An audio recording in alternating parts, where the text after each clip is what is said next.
Hey there, everyone. Professor Graham here. I have my little floating head here in our recorded lecture today.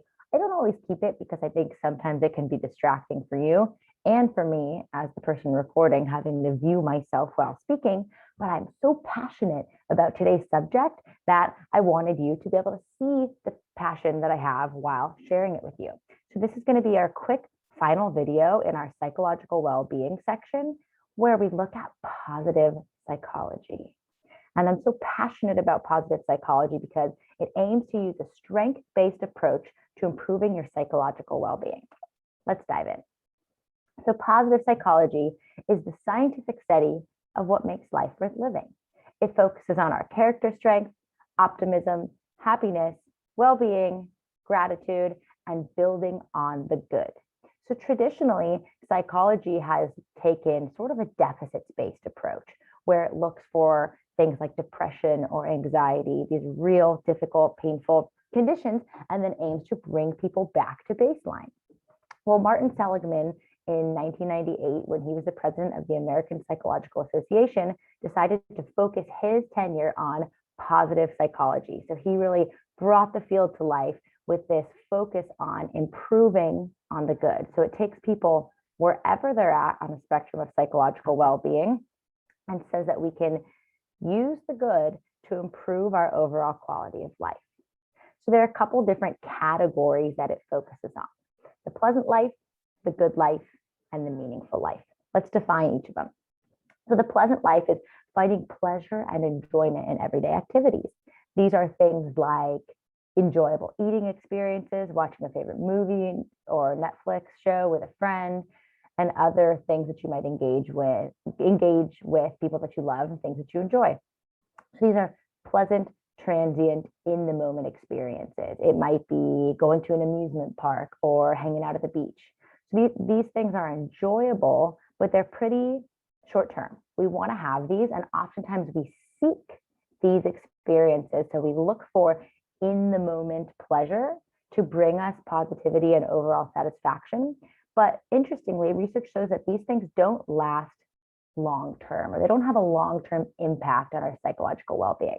So it's certainly good to have these things, but this isn't the most important area to focus when looking to improve our psychological well being. So, next, let's look at the good life. The good life is defined as having immersion in the work that we're doing, using our strength, and experiencing episodes of flow, where we're so engrossed in what we're doing, we don't think about anything else. And one of the strongest predictors of happiness is mindfulness. Mindfulness is defined as having awareness of your present moment experience without judgment.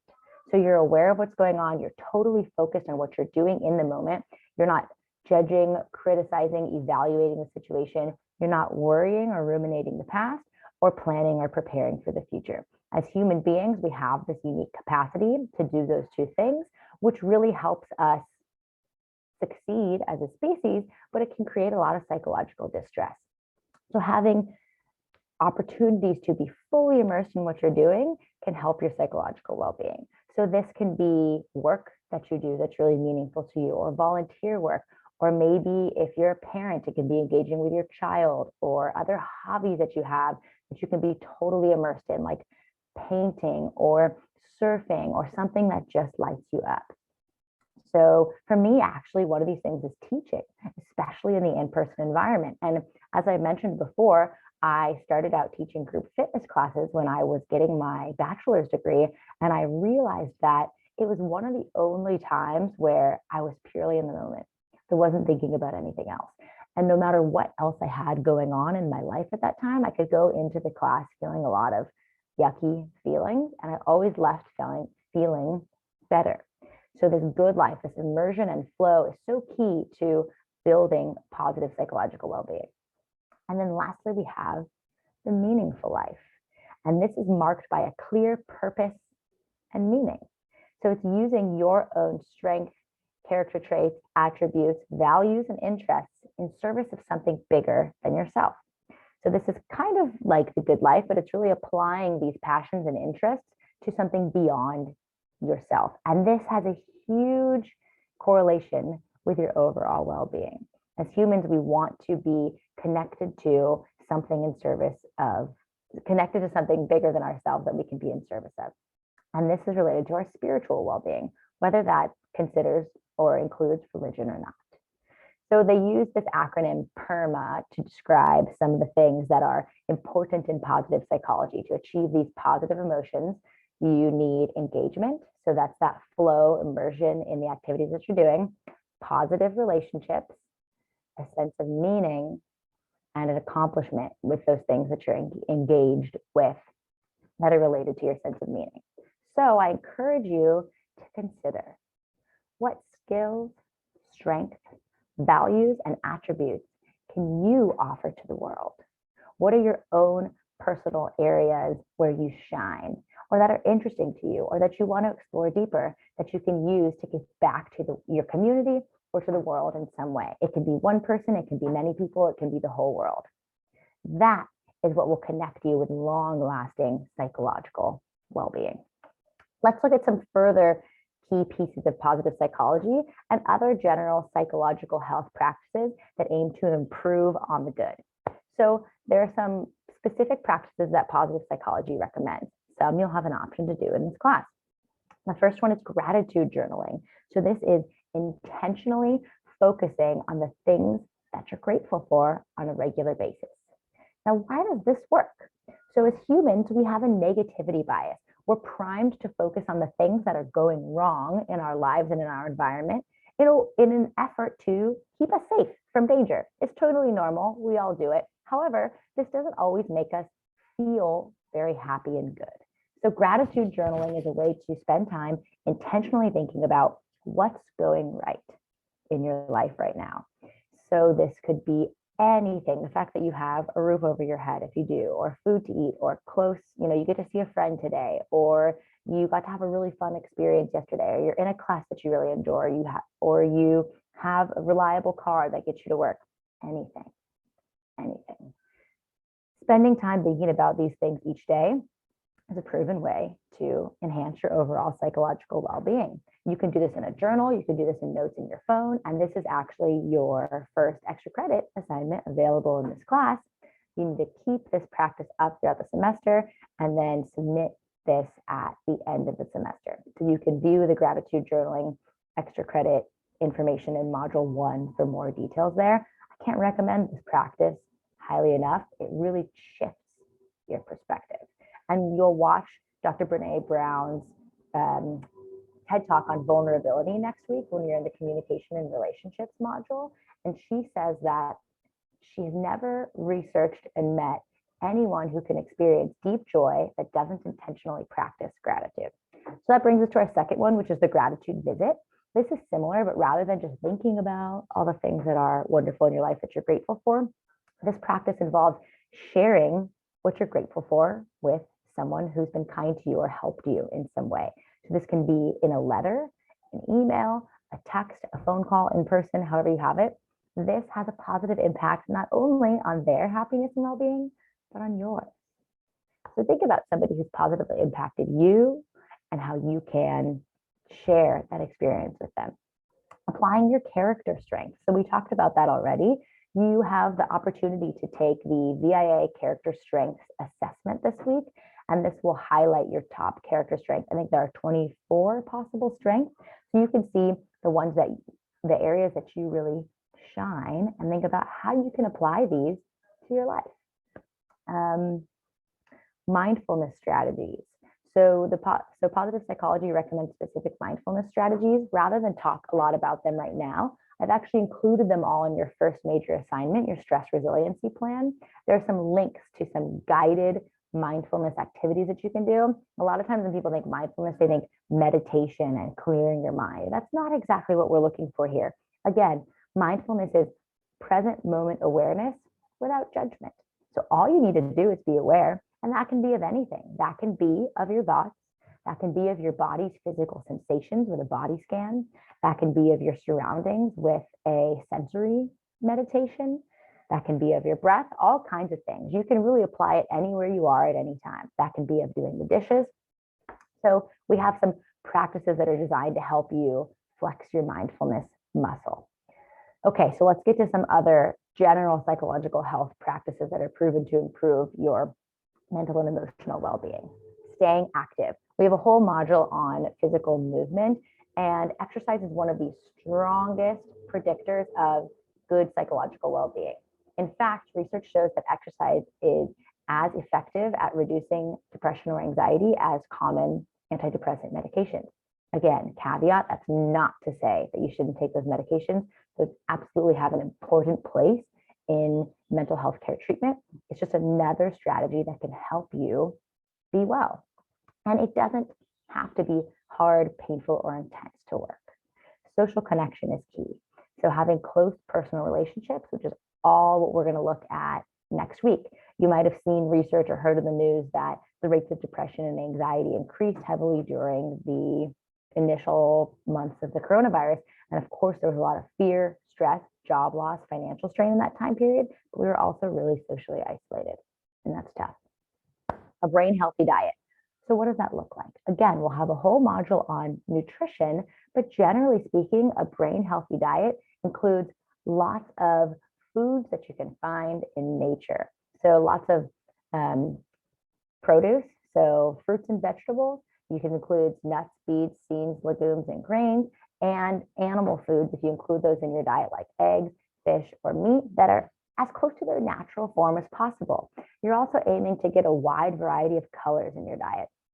So the brain healthy diet really relies on things like vitamins, minerals, and other important micronutrients that you need to have a healthy body and brain.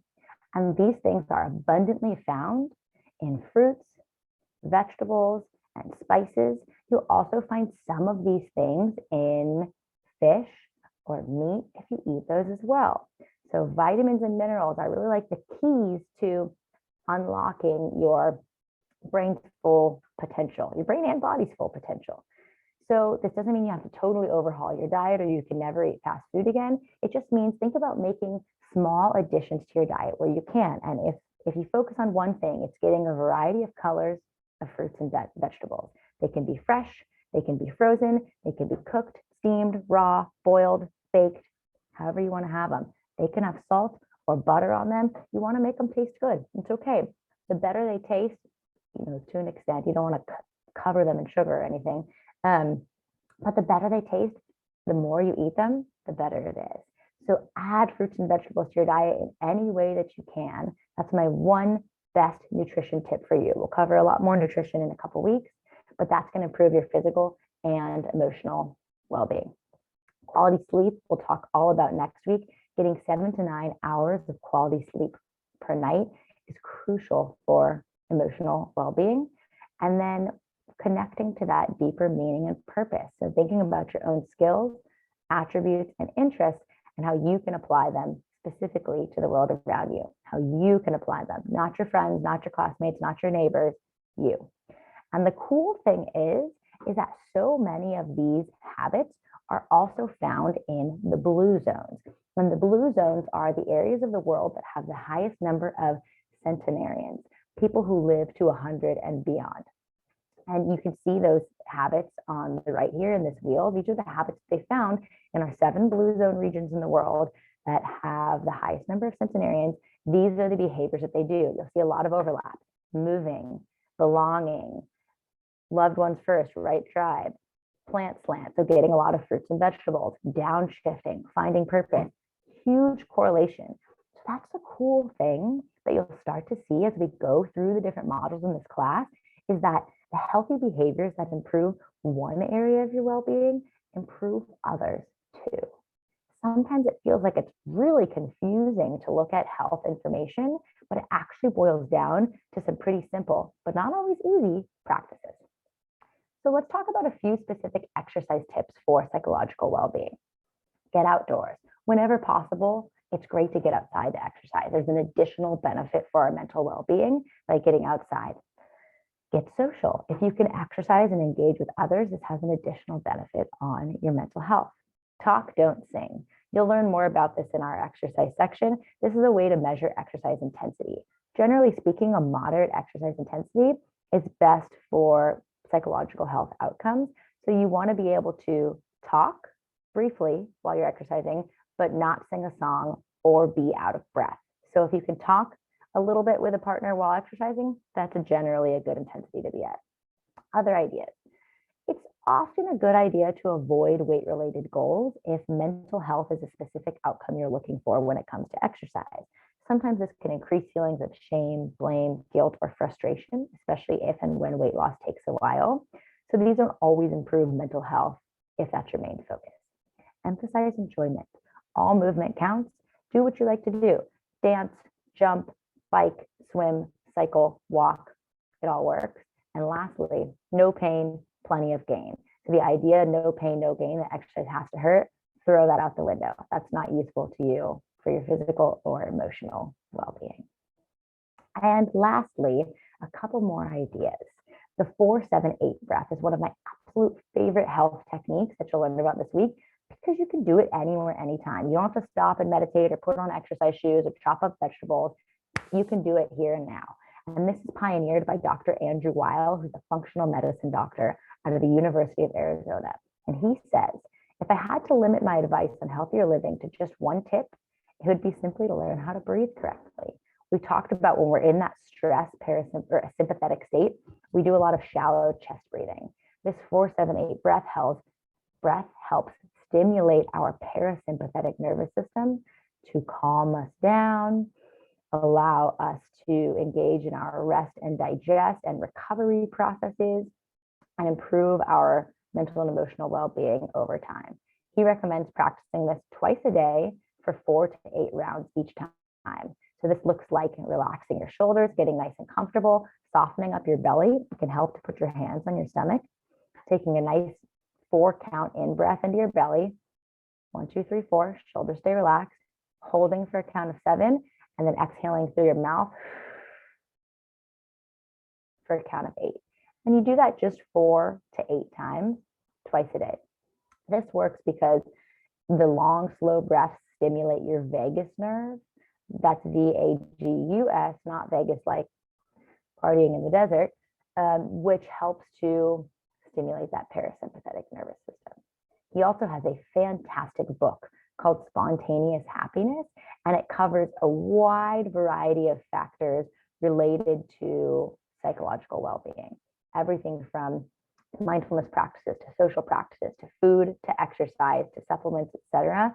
He covers to cognitive behavioral therapy and more. He covers it all. So if improving your psychological well-being is a strong area of interest for you, it's a really interesting book to check out. Okay, so let's wrap up our section on stress, mental health, and positive psychology. Some key takeaways here. Stress is a non-specific physical and emotional response to challenges. And non-specific just means that our body responds the same way to all stressors, whether it's extra homework, a fight with a significant other, a car accident, food insecurity. Our body has the same physical and emotional responses. Too much stress can be negative on our health, but some stress is good. It's enhancing, it's mobilizing, it highlights our values and helps us get things done. How we view stress makes a difference. Depression, anxiety, and other mental health concerns are real biopsychosocial conditions that are normal, but not okay. They deserve treatment and care. So when I say normal, I mean that they're very common. We've covered that close to 50% of college students exhibit clinically significant signs of depression or anxiety, but they are not okay. And we covered a lot of resources for you in the module and in the lectures. Which brings me to, there are resources available for you and for others. So if you're struggling, if you know someone who's struggling, check out those resources. And I'll mention one more time that I'm available to assist in connecting you with those resources if that would be helpful. It can be really difficult to access mental health resources in our country. And so sometimes a helping hand goes a long way. Meaning, purpose, and a strength-based focus improve your psychological well-being, your mental and emotional health. So that means figuring out what your strengths are. What are you uniquely good at? What do you value? And how can you connect that to something, whether that's an individual, group, organization, or something bigger beyond yourself? And lastly, there are clear, simple, but not always easy, lifestyle habits that benefit your physical and psychological well-being. So those habits that improve positive psychology are the same ones that improve your physical health. These include things like regular movement, getting enough sleep, social connection, meaning and purpose, and eating a brain healthy diet. These are simple, straightforward habits, but again, I want to reiterate, they're not always easy to implement. So that's what we're going to dig into throughout the rest of the course. But there's no quick fixes, shortcuts, fad diets, crazy exercise plans that can beat out these simple, proven strategies. All right, everyone. Thank you for joining me in the last couple lectures around stress, mental health, and positive psychology. Take care.